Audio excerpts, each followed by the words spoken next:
which was a thinly disguised fictional retelling of the Rendlesham Forest incident, which was Britain's best-known UFO case. Can you walk us through that? That's actually a great segue. Oh, to it go is, through isn't it? how that, a lot of people in America, I just heard about this recently, but a lot of us, we don't know this story like we know Roswell and everything. So can you just go through the whole thing?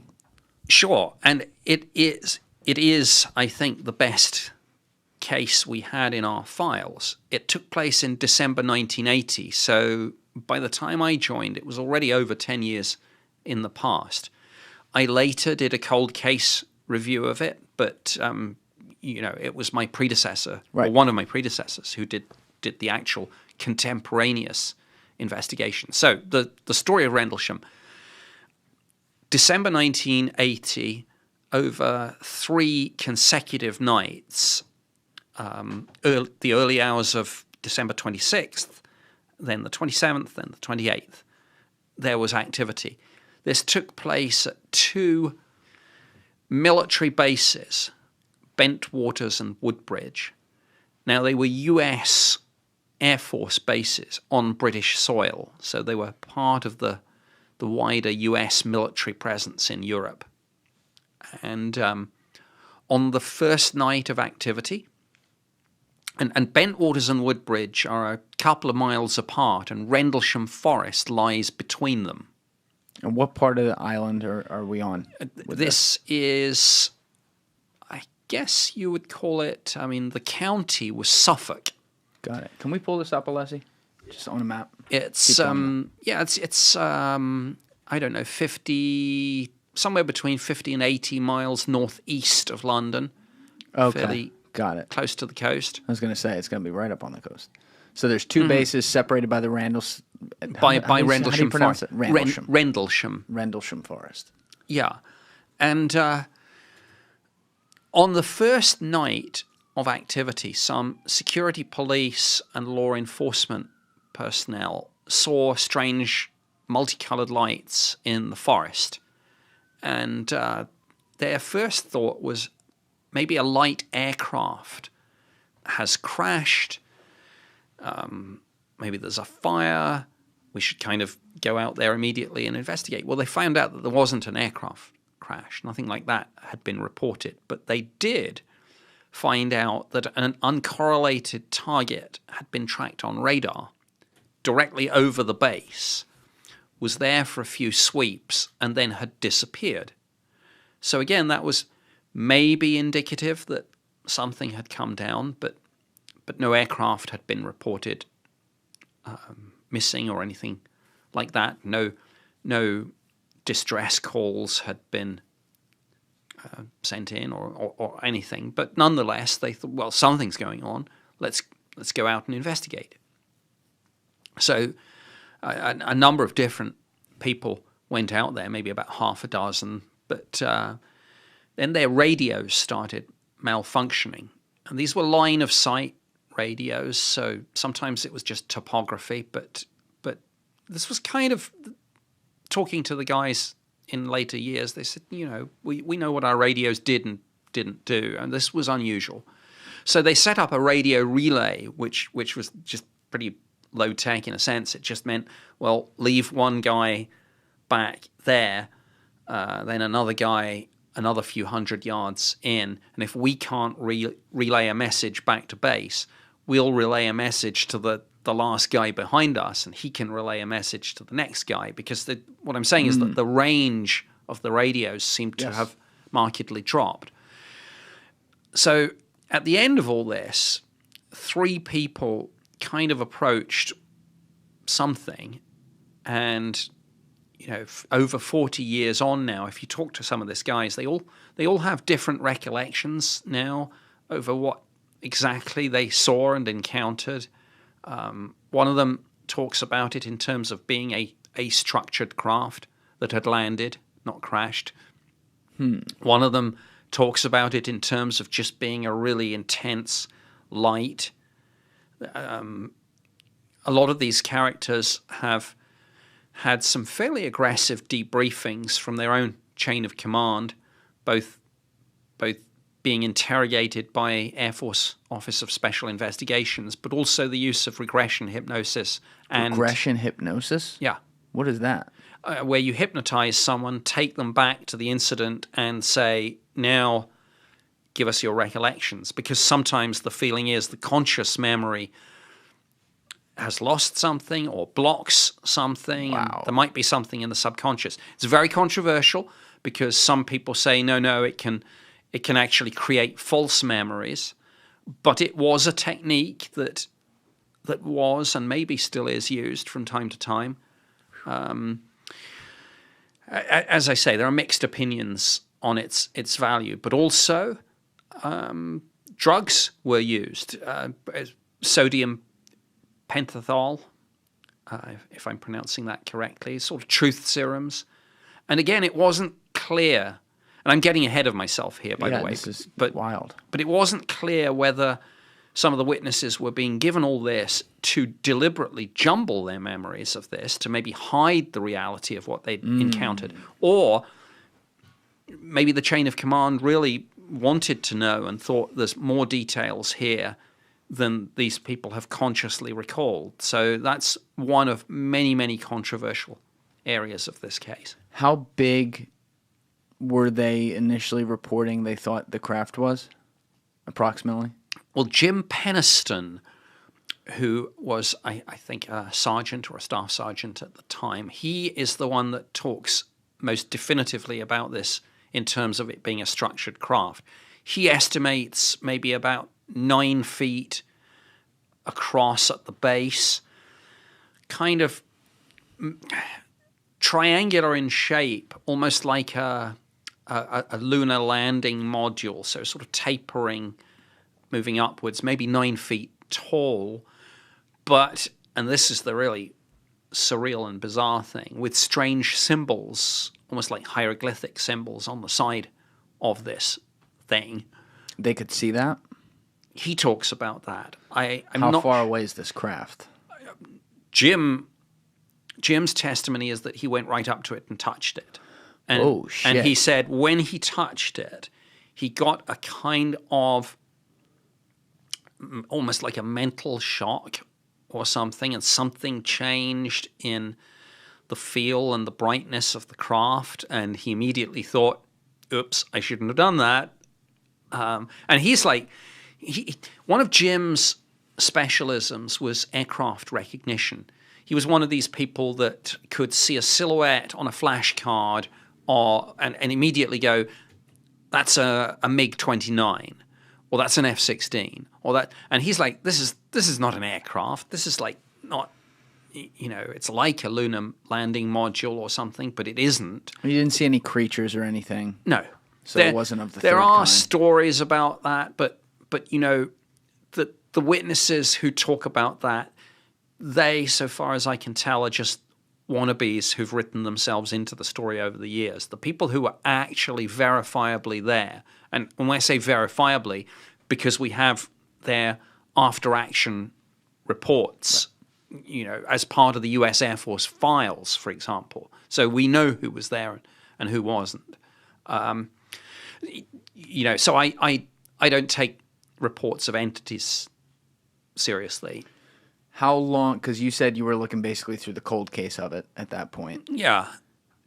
Was this, at the time, was this a very public known disclosure in a way of an investigation, or was this private and came out later? People knew the incident had happened because the story actually made the front page of a British tabloid newspaper in 1983. A few years later. Yes.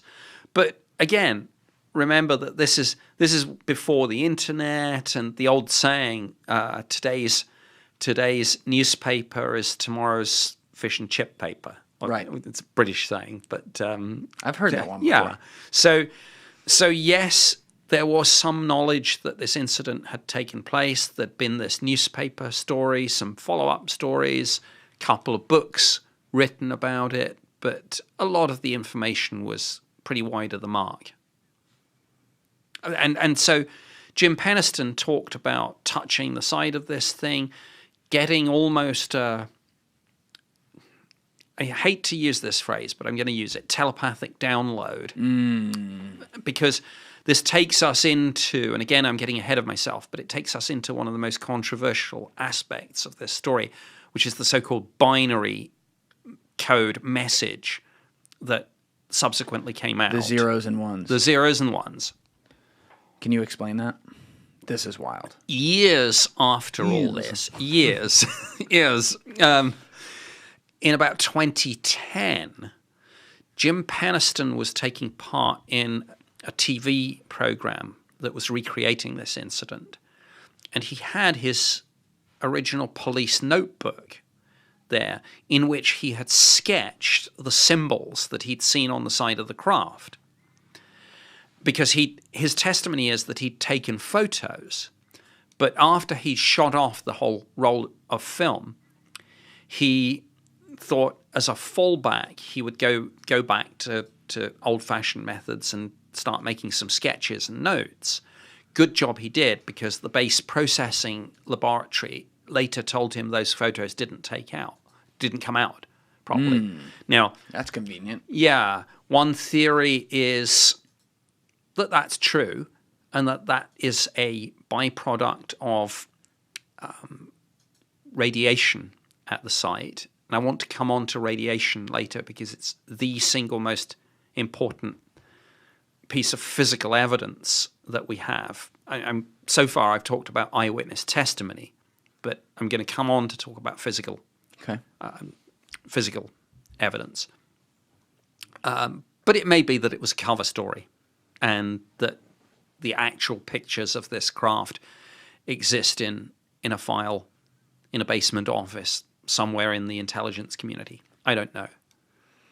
I don't know that. So, guys, if you'd like to check out Nick's book on Rendlesham, Encounter in Rendlesham Forest, you can do so by hitting the link to our Amazon store below. You will find his book right there, along with a bunch of other books and films of guests that have been on the podcast that is now live, so check out that link in the description. Also, if you haven't checked them out already, our Discord and Patreon links are in the description. We are starting to do AMAs on Discord, and we are also now releasing a new show called The Julian and Alessi Show with my producer, Alessi Alaman, on Patreon, along with some other exclusive content from episodes that we have been putting out on YouTube that are not seen on YouTube. So anyway, Jim was leafing through the notebook where he'd written things like speed, impossible, because this thing was on the ground for, 10, 15 minutes. Then and this was a small clearing in the forest where apparently it had smashed some branches to come in through the canopy. And then it took off vertically, very slowly, cleared the treetops, and then shot away at high speed. He had touched it. After he touched it. After he touched it. So nothing happened when he touched it. Other than his own effect. His own effect. No, nothing happened. Well, no, I think it did change in brightness. But I'm doing this from memory in a situation where I haven't looked at his testimony for some time. I can't remember whether he described the hull as being hot, cold, or neutral to the touch. I can't remember whether he said that changed when he touched it or not, and I can't recall whether, although I think he said that something changed physically, as well as getting this. But I can't swear to it. Okay. So, I don't want to guess it. So, yeah. Anyway, it shot off at high speed. He wrote in his book, Speed, Impossible. And how did it rise up like anti-gravity? And then... Well, I don't want to say anti-gravity because we have vertical takeoff and landing technology. It could just be like a Harrier jump jet, except there was no sound. No sound. So that is interesting because normally where you have these vertical takeoff, there's a huge sound, a roar of the engines. So again, indicative possibly of an exotic, radically different propulsion system. And you said there were 3 verifiable witnesses, though. There was, what's this guy's name again? This guy is Jim Penniston. And then there were 2 others. John Burroughs, who was a little further back, and talks about this in terms of intense light that he couldn't see past. So he didn't see the craft. And then Ed Kavanasak, who was even further back and was so spooked by some of this that he's only ever gone on the record a couple of times very briefly. So we don't have much testimony from him at all. Afterwards, a lot of them were told to write statements. He did later say, Kavanasak said, look, I didn't even read my statement. They typed something up, put it in front of me, I signed it. He said, I just wanted to get out of there.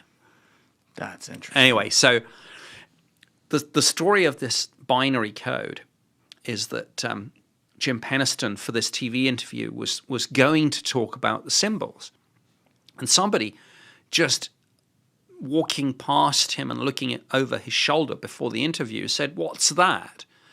And there were like 16 pages of ones and zeros. And Jim looked a bit embarrassed and said, "Oh, I don't really know." And they had to kind of tease the story out of him. And the story was that he got this kind of download when he touched the side of the thing, and that 2 or 3 days later at home, he got a sudden compulsion to get out this book, and he just wrote 16 pages of ones and zeros, was then almost too embarrassed about it and or forgot about it and didn't say anything for another few 30, decades. Yeah. And bear in mind, was it translatable in any way? Yes, it was, although I want to come on to that. I just want to make one other point about Jim. Jim stayed in the service.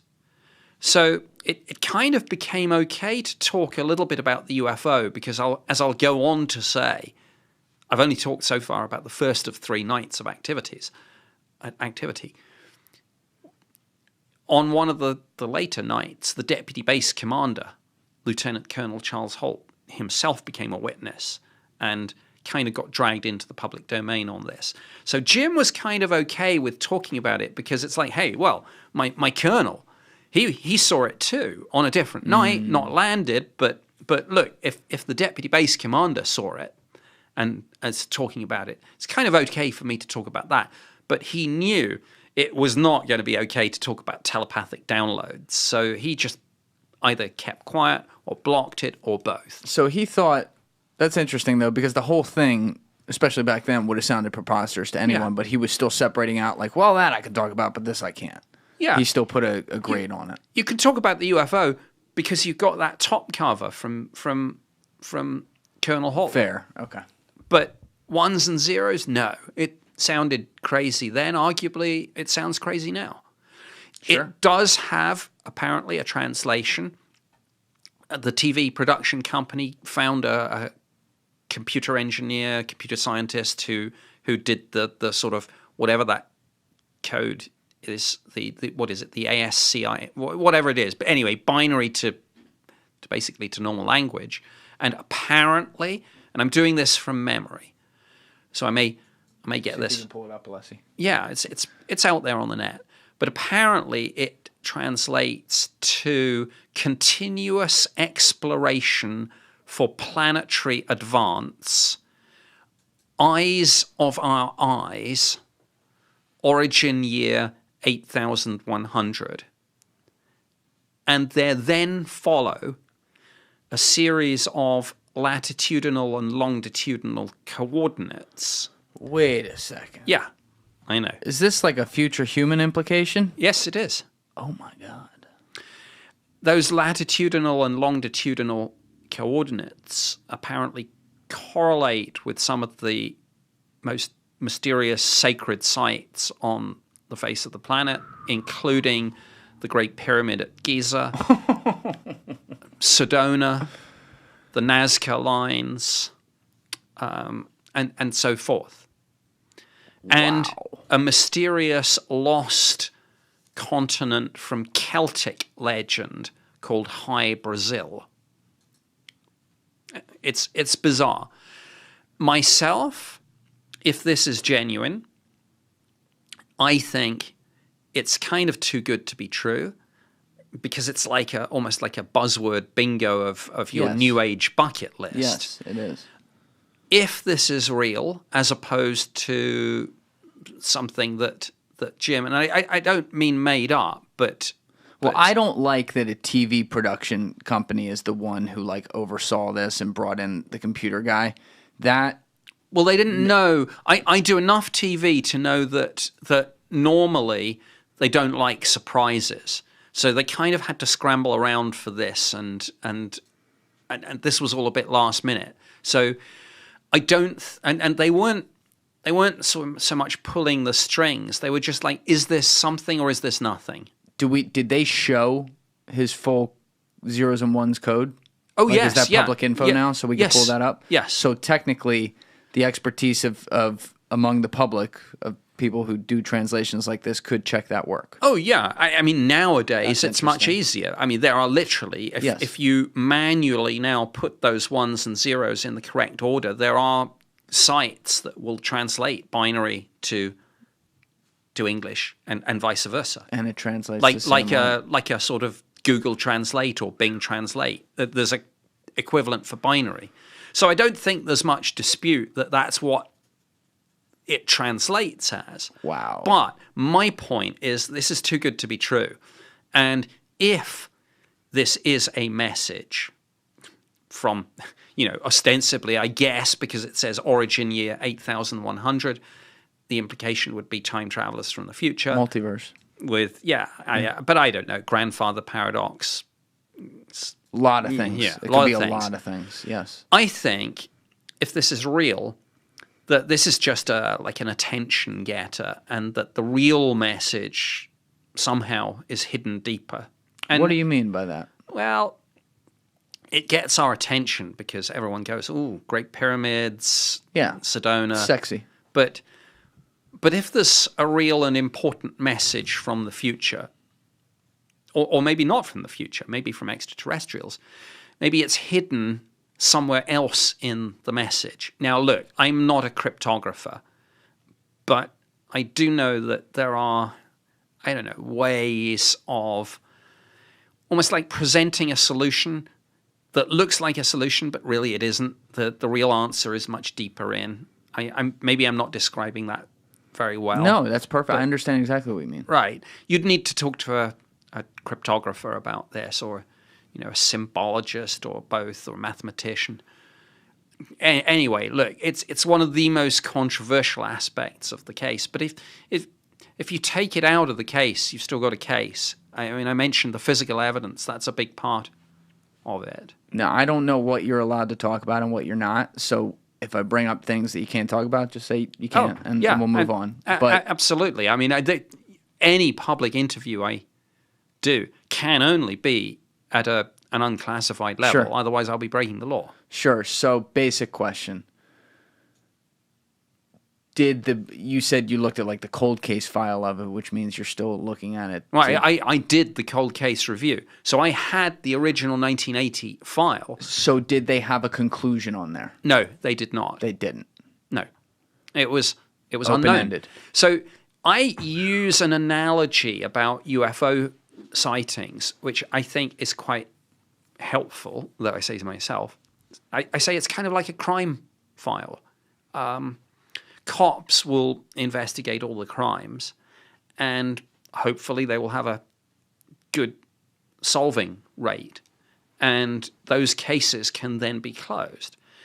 Any case where a cop opens an investigation but doesn't actually solve the case, technically, even if there comes a time when you stop putting resources on it because you've just done everything that you can do, you've interviewed all the witnesses, you've done all the forensics you can do, technically, that case is still an open case because it's unsolved. I mean, to give an extreme example, the Jack the Ripper murders are technically an open case. Now, we know as a degree of intellectual certainty that the perpetrator is dead, of course, because the murders were committed in 1888. So clearly, a real old son of a bitch if you're still alive. So nobody is obviously going to try and investigate that case with a view of bringing anyone to justice because it's too late. They may, however, as a matter of historical interest and curiosity, occasionally pull out that file and do something with it. So UFO investigations are very much like police investigations. At the end of the day, you solve most of them. And I mentioned we got 200 or 300 cases each year. And I do my investigations. Oh, I misunderstood you for a second. Keep going. No, so I interview the witness. I analyze any photos or videos that we have. I cross-reference with flight paths, with weather balloon launches, with astronomical data. And each of my cases at the end, it's like this was almost certainly a military exercise where where flares were dropped. But not for this one. Not for this one. So an unsolved UFO case is like an unsolved crime case. It sits there kind of, even if it gathers dust, but technically unsolved open case. Rendlesham was an unsolved case. All right, so I'm going to cover your camera real fast. And I want you to blink twice if you actually do know what happened. I'm not playing that game, but no, honestly, hand on heart. He's got a good poker face. Hand on heart, we did not have a definitive explanation. What we need, the way I tell it is this: I can tell you what it wasn't, but I can't tell you what it was. All right, well, let's do that. I mean, not can't, as in I know understand. And don't. I literally do not know, and I'm not convinced that anyone does have an explanation. But look, we went through very carefully all the possibilities. Could this be some sort of elaborate practical joke that got out of hand? I mean, there is a culture of practical jokes in the military. That'd be a hell of a practical joke. It would be. But a couple of people have retrospectively claimed that they played that practical joke. I think they are either mistaken or they're just outright lying. And having some sort of drone-ish technology that size of a craft in 1980. Come on. Sure. There's one guy who says that he drove his police car into the forest and then put the lights on without the siren. Well, that kind of doesn't really make any sense. And there's no evidence that even happened. The guy may simply be trying to write himself into the story. Even if it did happen, there's no evidence that it kind of played any role in this. There's another guy who said that they had, one of the things that they had at the base was they had a unit called the, I can't remember what it was, but if one of the Apollo capsules came down in an unanticipated area, like obviously for an Apollo mission, you have your splashdowns in designated areas, but sometimes things can go wrong. And what if it splashes down in another part of the world? You have to have a unit that would be able to go at immediate notice and fish them out. So there was a unit there that had a dummy Apollo capsule. So one of the theories was, could that have been... I know it's noiseless, kind of, though. I know. That's why this doesn't make sense. That's why it doesn't make sense. So, but somebody said, is it possible that this could have been lowered under a helicopter, dropped in the clearing? Yeah, again, it's with the invisible strings. And I shit. know. Yeah. It doesn't make sense. But in a thorough investigation, you have to. If somebody says we did this prank, even if it's years afterwards, you have to say, you got to look at it. Is that possible? Yes. Could it be? Yeah, you have to look into it. Yeah, sure. And there's another theory that British special forces played a prank on their American colleagues and snuck into the facility, and it's all friend of a friend stuff when it comes to this. But you have to consider it. So we looked at all that and eliminated it. We looked at all the... Look, I mean, again, as I say, 90% of all of this is going to be aircraft, lights, weather balloons, meteors, satellites. How many cases would you say, ballpark, you had to review and at least look into before crossing it off the list, or maybe not, over your 3-4 years there? Thousands? I would say, I don't know, the number of cases that came in that I investigated was probably less than that, probably 700, 800, 900, something Still a like lot. that. But obviously, from time to time, I would dip into the archives because one of the big things that you tried to do was do some trend analysis. I mean, as I say, I did this job 91 to 94. We'd had sightings going back to the Second World War. Yeah. We'd had a formally constituted program from 1953 onwards. We had a lot of files.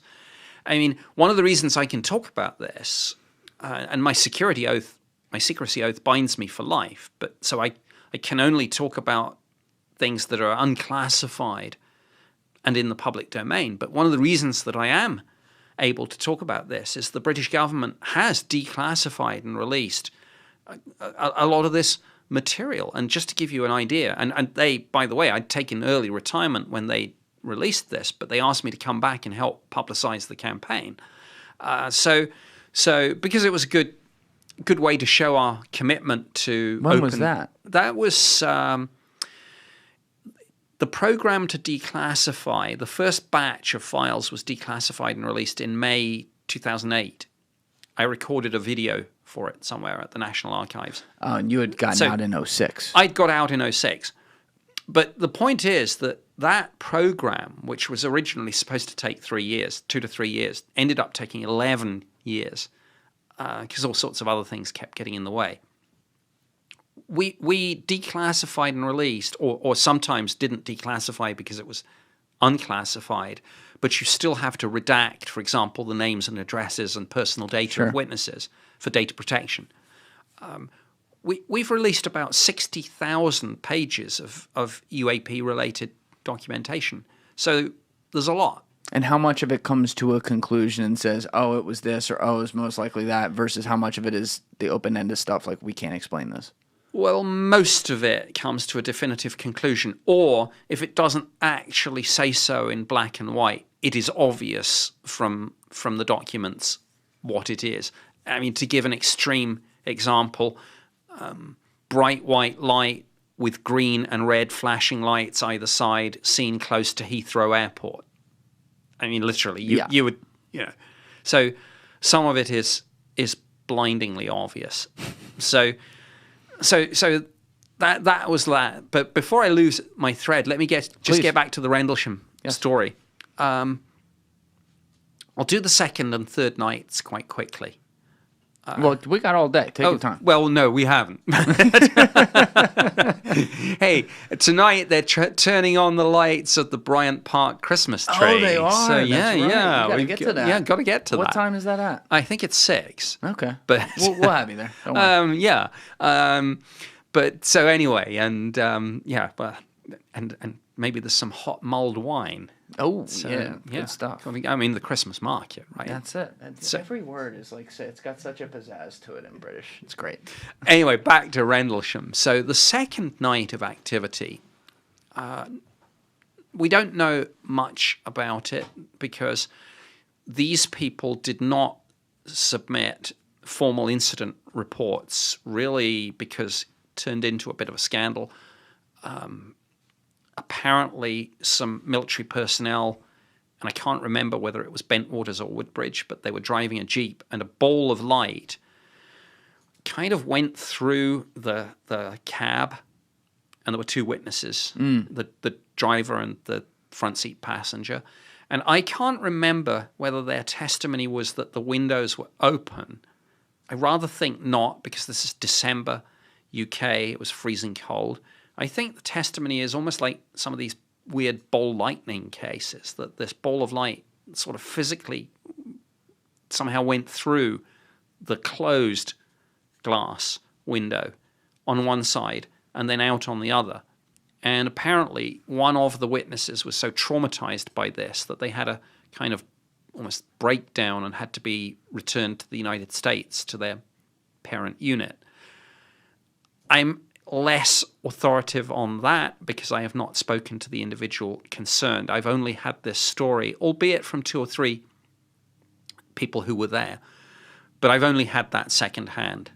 So it's fascinating. It's fascinating, especially with like the biggest stories you say in the UK, that there is, at least on the ground, U.S. involvement. Yes, it's always there. Yeah. So the third night, things get quite interesting. There is an awards ceremony in the social club, one of these kind of Christmas end of year events, and all the senior officers are present. And then the door opens and a flustered junior officer comes up to the senior commanders and salutes and says, "Sir, it's back." And they all like, what are you talking about? The guy says, "The UFO has returned." So there is a discussion. Obviously, people, the senior commanders had been briefed that something had happened. And they were still investigating. No one knew exactly what. Or if they did, they weren't saying.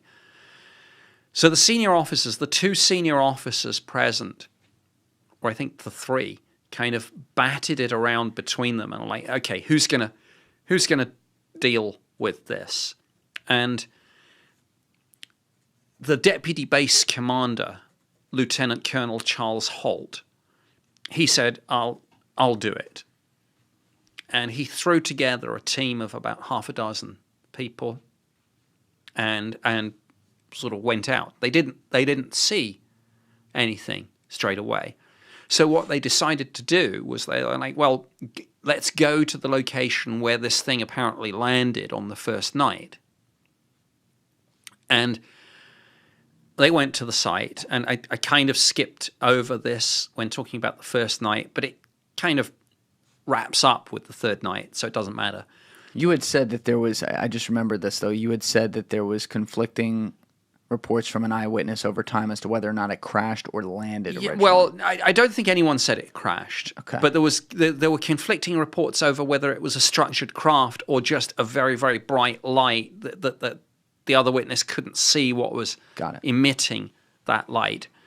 So they went to this clearing, and they already knew this, but there were the physical traces. The branches had been smashed off the trees. The fairly small clearing. Branches smashed off the trees, apparently by this object as it had first come down and perhaps as it had taken off again. Did it look, I don't know if you'll know this detail offhand, but did it look like it had almost incinerated what was in its trail, or like it had a rough landing and, you know, there's a bumpiness to where the branches used to be and stuff like that, if that makes sense? There were burn marks and scorch marks on the sides of some of the trees. And there were 3 indentations in the ground, broadly speaking, in the shape of a triangle. And bear in mind, this is December UK. It was freezing cold. The ground was fairly frozen.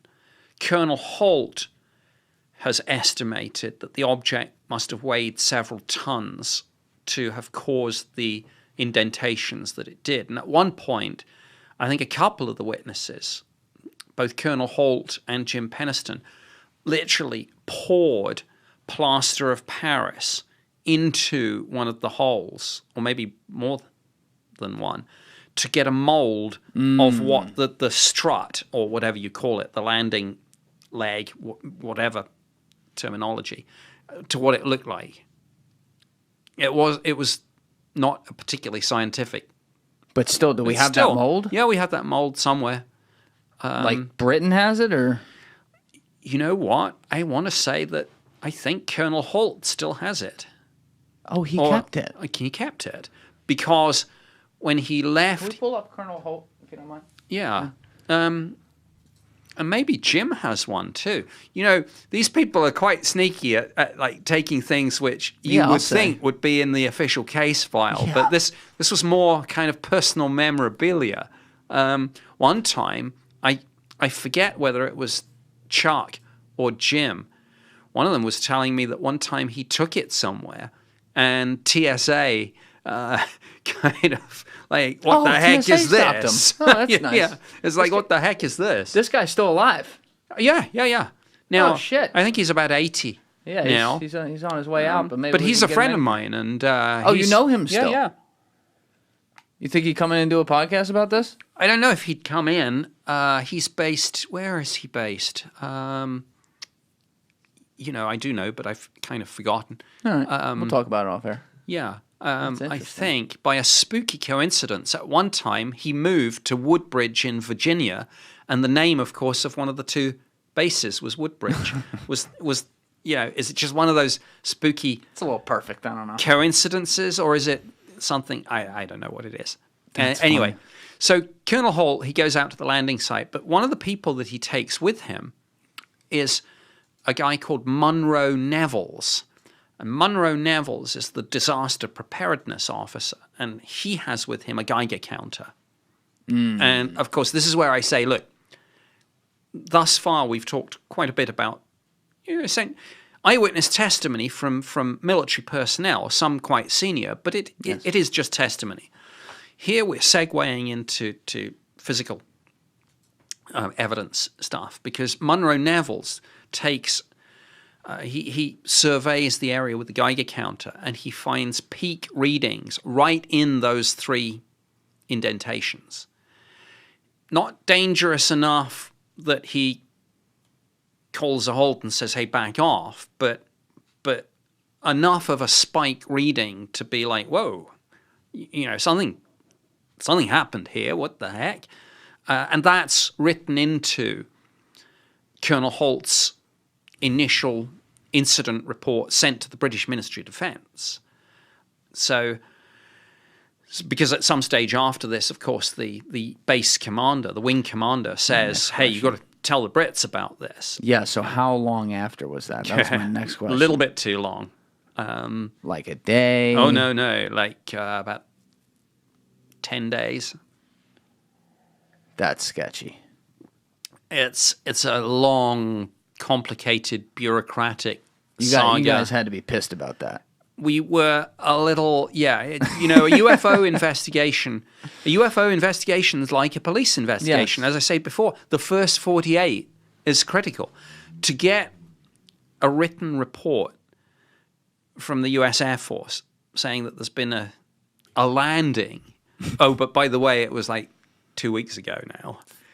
Yeah. That's not great. We were not, I say we, of course, I was only doing the cold case review, so I was not the contemporaneous investigator. Someone got chewed out. Somebody for that was, well, I don't know if they did, but if you know how to read very polite British sarcasm, some of the documents in the now declassified file reveal a degree of irritation with the U.S. authorities for the delay and for the lack of information sharing. So, for example, this object was briefly tracked on radar, and there's a sarcastic comment along the lines of, perhaps the Americans would care to share this information with us. I won't have time to get into this, and it's a level of detail too far, but that the status of forces agreement is the overarching, the NATO status of forces agreement is the overarching policy document that kind of sets out the framework for how all this works in terms of US bases on British soil. And you can have all sorts of esoteric things, like what if an American serviceman shoots an American serviceman on the American base who investigates? What if an American shoots a Brit? What if it happens off the base in the forest? And there are all sorts of kind of permutations of this. Who has jurisdiction? Who has primacy? Anyone can have jurisdiction. Jurisdiction can be concurrent, but only one person has primacy, self-evidently. So what's the difference?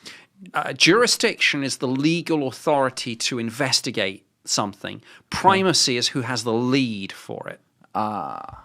Okay. So it gets weird. It gets weird, and to be honest, confusion about that is one of the things that led to the delay and the poor information sharing on this case. But the $64,000 question is about this level of radioactivity. I feel like it's worth a little more than that. But it's well, and add a few zeros maybe. When I did the cold case review, I was told that, well, this is actually spooky. My goodness, this is like a Russian doll or an onion. Every layer you peel. This is why. Did you say a Russian doll in an onion? A Russian doll or an onion, or where an you peel the different layers. This is why, even though we're covering this as part of an interview on the whole shebang, it's a good word. This is why I've written a 100,000-word book about this case alone. Which book was that? Encounter in Rendlesham Forest, which I co-authored with Jim Penniston and John Burroughs, two of the U.S. Air Force witnesses. We will put that link in the description so people go check it out. I didn't mean to come on and do a book plug, but I'm just trying to tell you how much information there is about this, that just one of these cases I could write a 100,000-word book on. And be able to do it without revealing classified information. Yes. I had to submit the manuscript of that book both to the UK Ministry of Defence and to the Pentagon, so to DOPSA, to the, what is it called, Defense Office of Pre-Publication and Security Review. So you had to do both. I had to do both. Again, because this was, people like Lou Elizondo, who has his book coming out, at least he only has to do it in one country. Yeah. I had to do it in both because this was on British soil, but involved U.S. military personnel and U.S. military bases. So I had to go to both the Ministry of Defense and to DOPSA. Wow. Anyway, the radioactivity levels turned out to be 6.66, on to infinity, 666, times higher than average background, which for those future humans playing some games with us. Well, future humans pretending to be demons by going with the whole 666 thing. Right. And of course, there are people who think that some aspects of the UFO phenomenon are demonic. I've come across that. Lou Elizondo has come across it. I remember him saying one time when he was trying to get his skeptical Pentagon bosses, one of them said to him, "Son, go read your Bible." Yeah. And of course, a lot of those people with that mindset get that from the book of Ephesians, where they describe Satan in terms of being, quote, the prince of the power of the air, unquote. And that's one of a number of reasons why some people think that this is demonic, or aspects of it are, and therefore they say you shouldn't study it because studying it feeds it and gives it energy, which you shouldn't do. God, it gets so weird. It does. Yeah, I've done, there's been 2 podcasts that have covered this. I had Ron James in here for episode 151. So one thing that Lou Elizondo told me, and that he's told this to other people, and he said it in the show Unidentified, one of the biggest things, surprisingly, that he ran into with opposition within the Pentagon, within the Defense Department, to the work that he was doing, is that there was a very large contingent of people that believed that this was a demonic force, as in demons, and that we shouldn't be doing it. We shouldn't be investigating it. We shouldn't be poking the tiger in the eye. They thought the phenomenon that was being witnessed was demons? Yes, within the military establishment, within the Pentagon, within DOD, there was a large number of people that opposed his work because they thought from a very, very fundamentalist viewpoint that we're dealing with demonic activity. And he was talking about, like, he spent a lot of the last 6-7 years really studying Lou Elizondo, sitting down with him for a very long interview, kind of got him to say a couple things that I'm sure Lou didn't really like saying. And Lou had told him all about that and how there was like a piece of the Pentagon that was hell-bent on that's what it is. Hell-bent. Very good. Yeah, exactly. I didn't even mean to do that, but that was pretty good. But then I had another guy in who comes at it from like a very different angle. This guy, Dr. Hugh Ross, who's like, he's one of those guys, extremely nice guy, smart physicist, the whole bit, but I think like his religion is kind of, his science is built to kind of fill his religion. That was just my takeaway. But he does talk about the angelic versus demonic end of this and how his argument kind of hinges on one thing, it seems like, and that is because we don't have physical evidence that these things were here, like they don't leave behind physical evidence, that therefore it must be demonic. What would go against that argument there would be some of the eyewitness stuff, though, that you're speaking of in this case at Rendlesham, as one example, being there was a craft, it had hieroglyphics on it, whatever, it was touched by the person, but again, allegedly, because it's not like he chipped off a piece and kept it. Well, it is kind of scary, I guess, that the argument for some of this being demonic is that it doesn't seem physically tangible, and yet this one case where it was, we ended up with 6.6. Yes. Yeah, so that's Bizarre. kind of, and again, does that tie in demons are notorious tricksters? Almost every culture in human history has a trickster god. Again, A joker. It is the cosmic joker in this context. But it's funny, it's ironic, I think, that sometimes the roadblock to serious scientific research into UAP within government isn't a hard-nosed skeptical faction who think it's all nonsense, but is a faction who think it's very real but demonic. That's one of the ironies. So they're afraid. It's ironic to me that then they're afraid. Like that argument's kind of bullshit to me. Like, oh well, we don't want to study it because we're giving it energy or whatever. Wouldn't you want?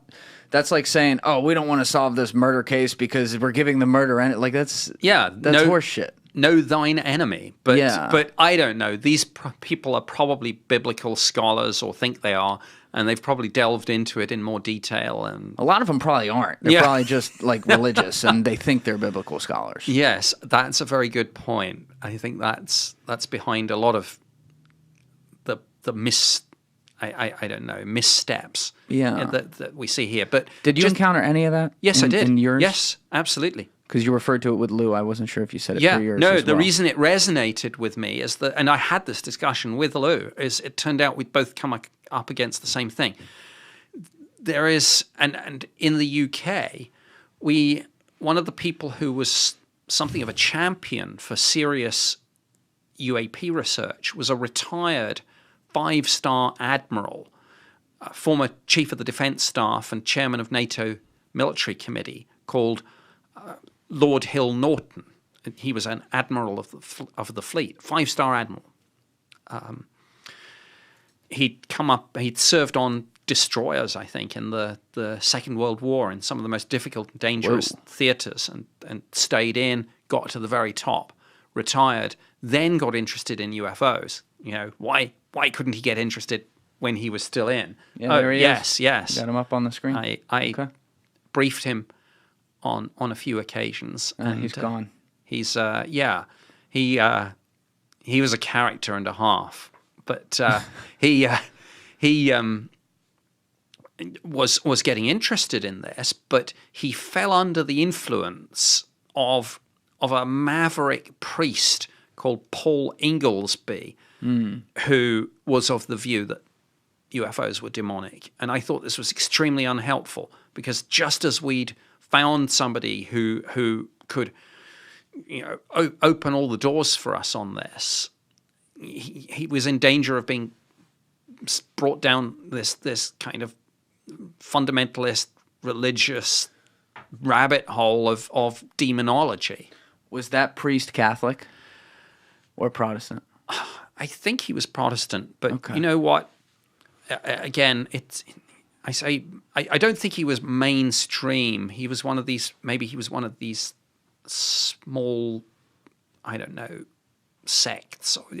I don't know. I want to say he was Protestant, but I am not 100% on that. That because when I hear stuff like that, that's where the tinfoil hat gets tingly a little bit, because you wonder if there's some sort of, I don't know, historical narrative known to few that they're like, oh, other people can't know about this, so we can't have them study this kind of stuff. I don't know how realistic that is, because that requires a lot of gatekeepers, I would think, but makes you wonder it a little bit. Yeah. I don't really have an opinion on that, but to finish up on Rendlesham, I'd say a couple of things. So Colonel Halt gets to the landing site. They take the radioactivity readings, and then they see the UFO themselves, not landed, but through the trees, then up in the sky. They see it move around erratically. Colonel Halt says that at one point this thing fires a narrow beam of light down at the ground shortly in front of him and his men. And reflecting on this in later years, he's given a number of interviews where he said, was this a weapon? Was this a warning? Was this communication? What was it? And he doesn't know. And he chooses his words carefully on this. He has once or twice, I think, articulated the word extraterrestrial, but generally speaking, what he has said is, I don't know what it was, but whatever it was under intelligent control. What does that mean? It means there's a technology behind it, and he doesn't think it's ours because it seems, in terms of speed, maneuver, acceleration, capability, to be way beyond the cutting edge of anything that we have at the time.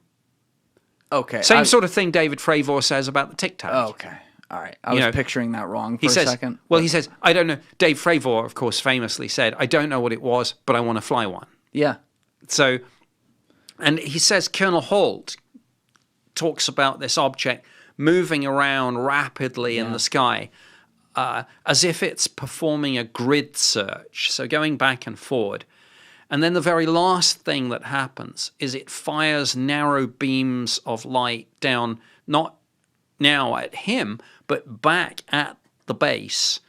And subsequently, he was told some of the light beams penetrated the WSA, the weapons storage area, and may have had some sort of effect on the ordnance.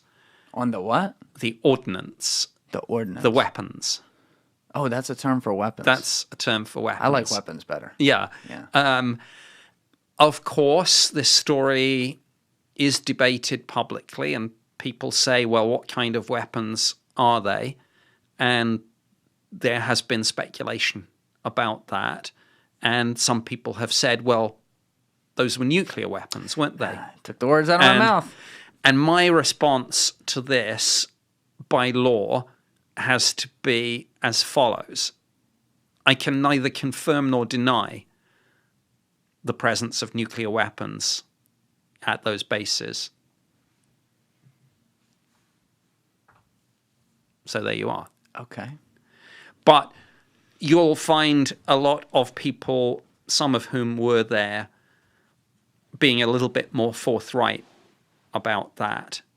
And there was a part of the weapons storage area which was nicknamed Hot Row, and people can do their own research and draw their own conclusions. That's something I have to admit I've never looked at. Obviously, we've heard through various geopolitical events over the years and just an accounting of things about how, for example, the United States has military weapons, including nukes, that aren't necessarily stationed here. But I had never thought about if they would have it on, like, the UK's soil or something, like such a close, powerful ally.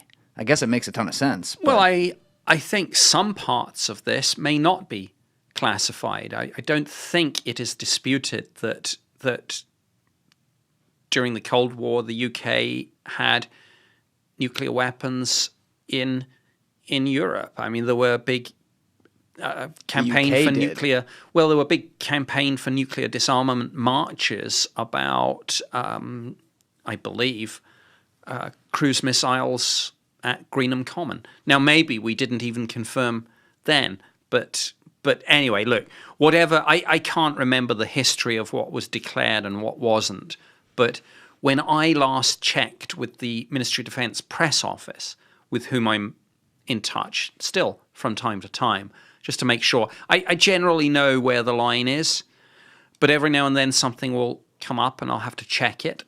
And when I last said, look, a lot of people have said, can I comment on the allegation that there were nuclear weapons at the twin bases of Bentwaters and Woodbridge, and that the light beams, some witnesses testified that they interacted. And the press office said to me, no, you had better stick to the NCND, neither confirm nor deny line in relation to that. So, maybe if I check today, it'll have changed, and they're like, oh yeah, that's now a little bit of Cold War history that we can talk about. But I don't know that. So at the moment, I'm neither confirm nor deny. Thank you guys for checking out this clip. If you haven't already subscribed, please subscribe and hit the like button on this video. It is a huge, huge help. And if you'd like to check out this clip's full podcast episode, that link is in the description below or right here. And finally, you can follow me on Instagram and X by using the links in my description below.